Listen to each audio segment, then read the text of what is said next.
O desfile da escola de samba é a música do Brasil. O desfile da escola de samba é a dança do Brasil. O desfile das escolas de samba são as artes visuais do Brasil, são os saberes brasileiros, e que é fruto dessa mistura, né? Dessas misturas de tradições seculares.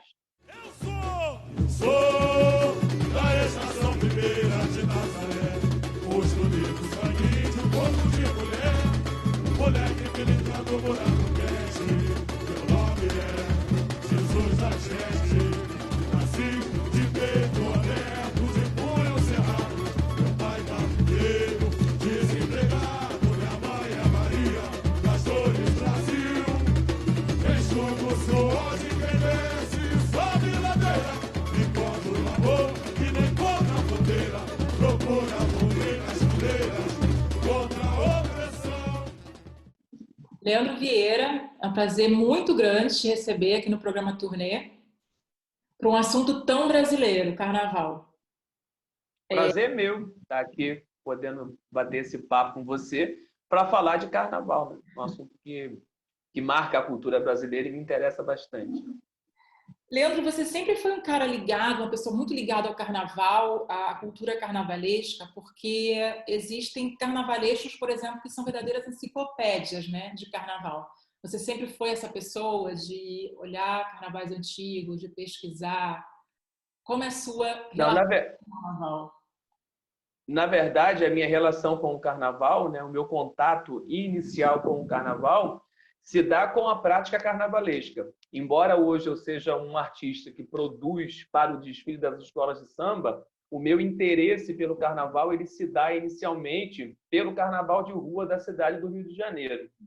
Minha ligação, o meu gosto pelo carnaval, o meu gosto pela atividade carnavalesca, ele, num primeiro momento, ele está profundamente marcado com a minha participação na festa que se dá na rua, na atividade festiva que se dá na rua. Eu sou um artista que passei a infância no subúrbio e muito ligado às tradições carnavalescas do subúrbio do Rio de Janeiro. Que tradições são essas? A tradição de se fantasiar, sobretudo a tradição dos bate-bolas, que algumas pessoas chamam de clubes, que são fantasias tradicionais do subúrbio do Rio de Janeiro. Com o tempo, né, e com essa coisa da idade, a minha adolescência, eu tive a felicidade de ter parte da minha adolescência no início dos anos 2000. E isso coincide com a retomada do carnaval de rua da cidade num momento muito específico. Sim, porque teve aquela adormecida dos blocos carnavalescos no Rio de Janeiro e depois deu uma explosão novamente, né? Exatamente. E essa explosão se dá no início dos anos 2000 com a retomada de um ambiente, não só um ambiente carnavalesco, mas com a retomada de um ambiente boêmio que se dá com a retomada da Lapa, no início dos anos 2000, com o Bar Semente, com o Carioca da Gema, com grupos de jovens universitários e músicos que retomam esse carnaval de rua enquanto experiência também política. Isso coincide com o surgimento do Cordão do Boitatá, isso coincide com o surgimento do Bloco Céu na Terra, isso coincide com a retomada da Rua do Lavradio, da Lapa. Então, eu fui adolescente, né? Assim, o início da minha maturidade ele se dá nesse ambiente. E eu só fui mesmo... E aí, eu passava o dia em blocos tradicionais durante o carnaval, né? E o pré-carnaval, nesse ambiente pré-carnavalesco de rua. E à noite eu recebi um convite de alguns amigos que iam para os desfiles das escolas de samba. E aí foi quando eu tive contato com o universo das escolas de samba e o meu interesse surgiu muito mais pelo aspecto musical do que pelo aspecto plástico, do que pelo aspecto estético e, inclusive, muito mais por esses interesses musicais e culturais do que o interesse de trabalho. Então, a minha formação carnavalesca, vamos dizer assim, ela não se dá em função desse gosto inicial e de um deslumbramento estético com relação ao universo das escolas de samba. Isso é uma coisa posterior. né? A minha formação enquanto artista, ela se dá muito mais pautada nas tradições do carnaval de rua, né? Nas tradições espontâneas do carnaval de rua, do que das tradições plásticas e visuais dos desfiles das escolas de samba. Beijaram meu corpo, os profetas da intolerância, sem saber que a esperança brilha mais na escuridão. Favela, pega a missão, não tem futuro sem partida, nem Messias, de arma na mão. Favela, pega a missão, eu passo. Você comentou com o boom nos anos 2000, no início do ano 2000, de vários blocos carnavalescos, também com um discurso mais político. Eu sempre fui muito ligada também a carnaval, particularmente, e a gente, pelo menos a minha geração, cresceu vendo as escolas de samba contando as histórias na Sapucaí, contando uma história, contando um enredo. Porém, ela existia um olhar crítico, mas no máximo mais irônico. E a Caprichosos fazia muito isso na época. O que mudou? A gente mudou porque as escolas de samba hoje têm um olhar mais crítico, têm um discurso mais crítico. Na verdade, as escolas de samba, enquanto atividades culturais, né, enquanto instituições culturais, elas precisaram realizar e viver e estabelecer determinadas barganhas, vamos dizer assim, barganhas políticas, né, para existirem. Isso não estou falando dos anos 80, quando a Caprichosos de Pilares brilhava, né, nesse sentido. Eu estou falando desde o início, estou falando dos anos 30, dos anos 40, quando essa atividade basicamente realizada por pretos e pobres da cidade do Rio de Janeiro precisava barganhar sua legitimidade com instituições físicas, né, com instituições governamentais. Então, esta barganha, ela sempre existiu no universo das escolas de samba, o que, em função, sobretudo, do apoio público, né, porque as escolas de isso desde a era Vargas, quando as escolas de samba foram abraçadas como instituições de promoção de cultura. Então, esta barganha sempre fez parte das escolas de samba. E essa questão de não ser tão política, ela também fazia parte dessa barganha que é feita com o poder público, para poder existir, para poder encontrar caminhos para que nas frestas dessa festa pudéssemos ter alguma menção política, vamos dizer assim. Eu acredito que o que muda, né, nos últimos anos é o surgimento de uma geração, especificamente, quase que da totalidade oriunda do ambiente universitário. Hoje, esses carnavalescos que formam a nova geração, a dita nova geração do carnaval, e que a crítica de arte Daniela Nami chama de geração de narradores, eles são carnavalescos profundamente marcados por um ambiente universitário, né?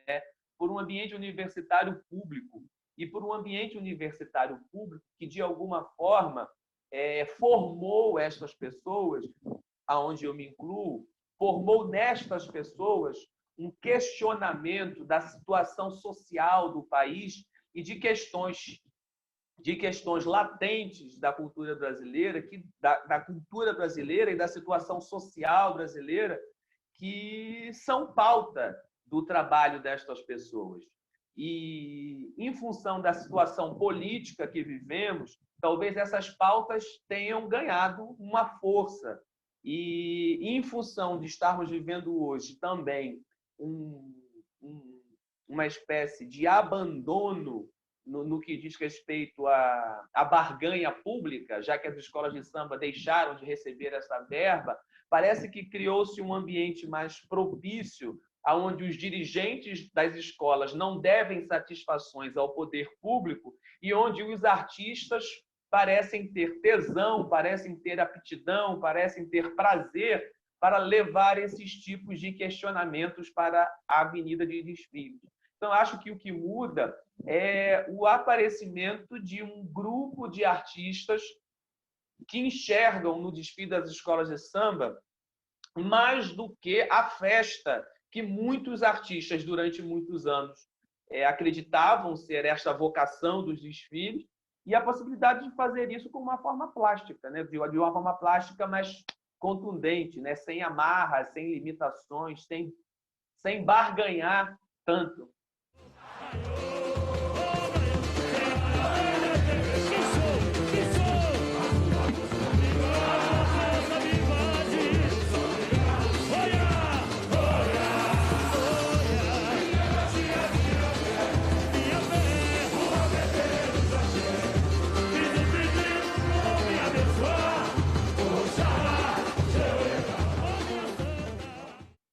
Leandro, você começou muito cedo como figurinista, assistente artístico em várias escolas de samba, e em 2016 chegou a Mangueira, né, no grupo especial Carioca.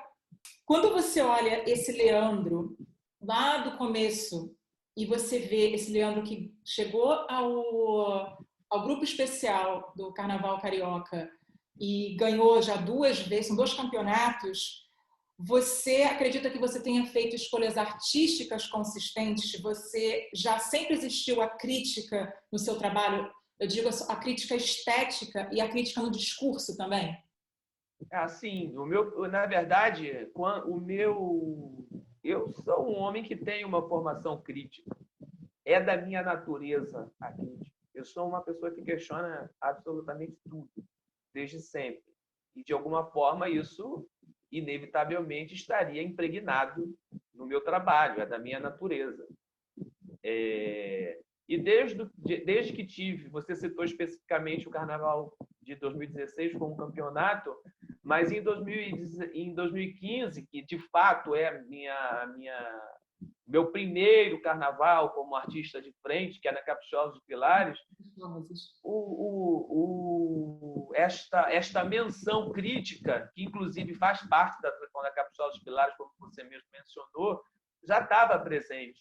Eu sempre fui um cara que questionou, inclusive, a atividade carnavalesca realizada pelo desfile das escolas de samba.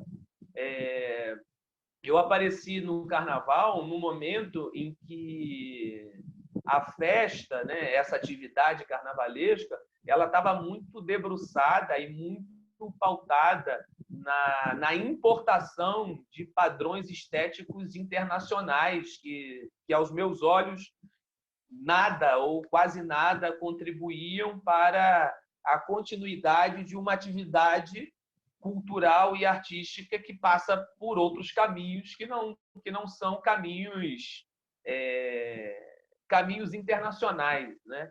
E escolher falar do Brasil, né, do Brasil que eu acredito em 2016, porque escolher uma artista brasileira como a Maria Bethânia, mas não só uma artista brasileira, mas uma artista brasileira que a obra é tão profundamente marcada por este Brasil e por um Brasil de um sabor regional, né? Regionalíssimo, vamos dizer assim. Isso é uma escolha altamente política e isso reflete uma visão crítica, né? Escolher no ano seguinte tratar a religiosidade brasileira é um olhar crítico sobre a questão da intolerância religiosa no Brasil. Isso tudo faz parte da minha formação. Me alegra, isso me motiva, isso me dá tesão de fazer. É o que eu gosto de fazer, é o que eu acho que tem que ser feito. É o que eu acho que o meu trabalho e a minha visão pode contribuir para o debate do país, né? Para a pauta social brasileira. Vai, vai!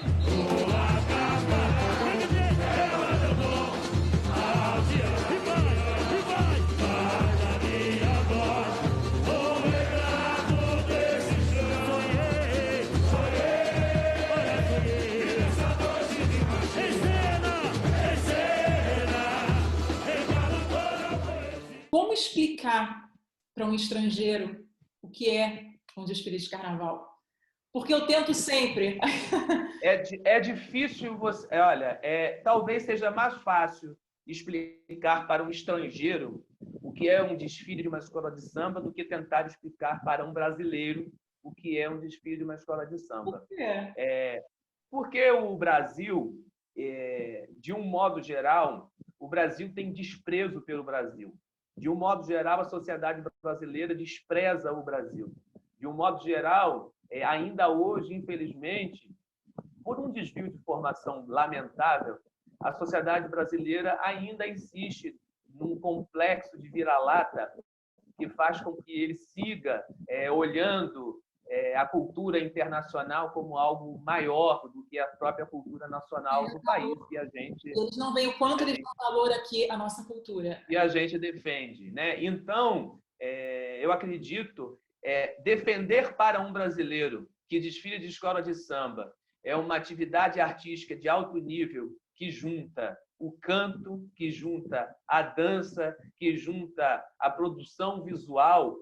É algo muitas vezes difícil, porque o brasileiro ele foi ensinado que, desde sempre, que o desfile das escolas de samba e o carnaval é uma atividade depreciativa, intimamente ligada à depravação ou à devassidão, né? E tratado como festa, né? O pior que pôde acontecer para o carnaval brasileiro e para o desfile das escolas de samba foi tratar esta atividade artística como festa, porque isso diminuiu, inclusive, o olhar do mundo das artes para o desfile das escolas de samba, ao ponto de que artistas que produzem para os desfiles, né, uma produção estética que vai completar, que não demora muito, vai ser centenária, não são reconhecidos como artistas visuais importantes para a história das artes visuais brasileiras. Então, é muito mais fácil você explicar para um turista, a partir do que ele vê, né, e longe dessa deformação que nos marca enquanto nação, que olha inclusive com preconceito, né? Porque, na verdade, boa parte desse desvio de formação e dessa dificuldade do brasileiro entender o desfile da escola de samba como uma atividade cultural importantíssima passa pelo racismo estrutural que marca a sociedade brasileira, porque temos sempre que lembrar que a origem dos desfiles das escolas de samba, essa atividade cultural e artística que o mundo se curva, é intimamente ligada com as matrizes pretas que fundam e formam a cultura brasileira. Então, se eu tivesse que explicar para um estrangeiro o que é o desfile das escolas de samba, eu diria que é esta atividade cultural de excelência que une o canto, a dança e as artes visuais numa exibição que dificilmente será encontrada que não será encontrada em nenhum outro país do mundo, em nenhuma localidade do mundo, porque ela passa exclusivamente por saberes identitários que estão presentes nos corpos brasileiros, né? A música, o desfile da escola de samba é a música do Brasil. O desfile da escola de samba é a dança do Brasil. O desfile das escolas de samba são as artes visuais do Brasil, são os saberes brasileiros, e que é fruto dessa mistura, né? Dessas misturas de tradições seculares. Então, é algo realmente muito difícil de ser explicado, mas, ao mesmo tempo que é difícil, é muito fácil você explicar para pessoas desprovidas desse pensamento colonial mesquinho que temos aqui no Brasil. Eles entendem com muito mais facilidade e talvez se deslumbrem com muito mais facilidade do que brasileiros que ainda acreditam que a Disney e Miami é o lugar mais incrível que eles podem conhecer. A beijar o meu corpo, os profetas da intolerância, sem saber que a esperança brilha mais na escuridão. Favela, decapitação, não tem futuro sem partida, nem Messias, de arma na mão. Favela. Isso foi altamente comentado nas redes. As pessoas o tempo todo te pressionando para falar sobre o enredo. Uhum. E você finalmente falou sobre esse enredo da Mangueira, que é exaltando os seus.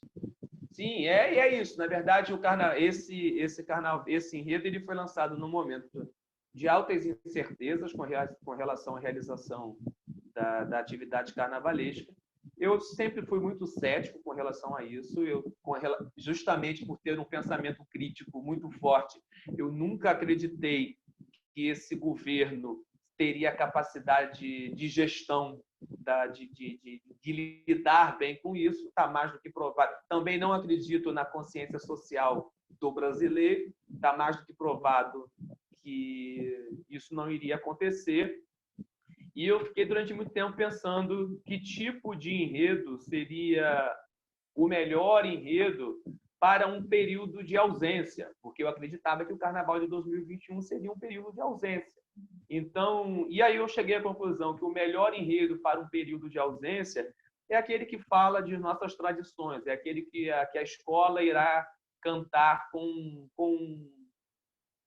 verdade, digamos assim. E a gente só canta com verdade os nossos quintais, né? A gente só canta com verdade aquilo que a gente conhece. E o que a Mangueira conhece, apesar de todas as privações, o que a Mangueira conhece é a poesia, o canto e a dança, que é o que tem feito com que os moradores da comunidade, não só da Mangueira, mas do Brasil, sigam, porque a vida dessas pessoas, elas são vidas duras demais para serem levadas sem poesia. Então, olhar para o Cartola, o Jamelão e o Delegado é olhar um pouco para a Mangueira, como cantou o Paulinho da Viola, a Mangueira que as mãos não ousam tocar e os pés recusam pisar, né? Essa Mangueira num estado de poesia absoluto. E é isso, é a enredo da Mangueira para um carnaval futuro de 2020, não sabemos quando, será cantar a Mangueira, será cantar o orgulho de ser mangueirense, será cantar o valor das pessoas do morro e da comunidade.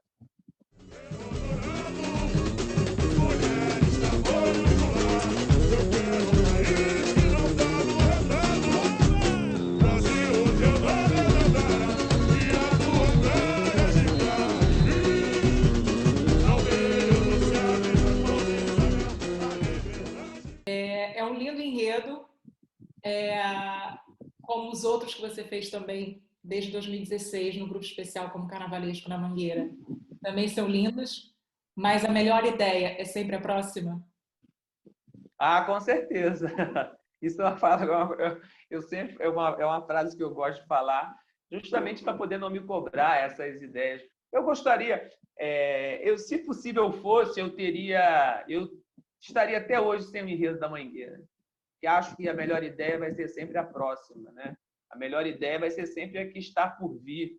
Então, faremos essa, estou guardando essa ideia. Não estou nem trabalhando, na verdade, lancei o enredo, mas não estou trabalhando nele, como não acreditava realmente que ia ter nada, não estou trabalhando nele no sentido prático, né? Estou tendo ideias, mas como ainda terei 13 meses até até desfilar em 2022, eu continuo acreditando que a melhor ideia será a próxima. Então, estou aguardando as melhores ideias brotarem aqui no meu jardim, no meu terreno, para eu poder fazer essa colheita aí da próxima ideia.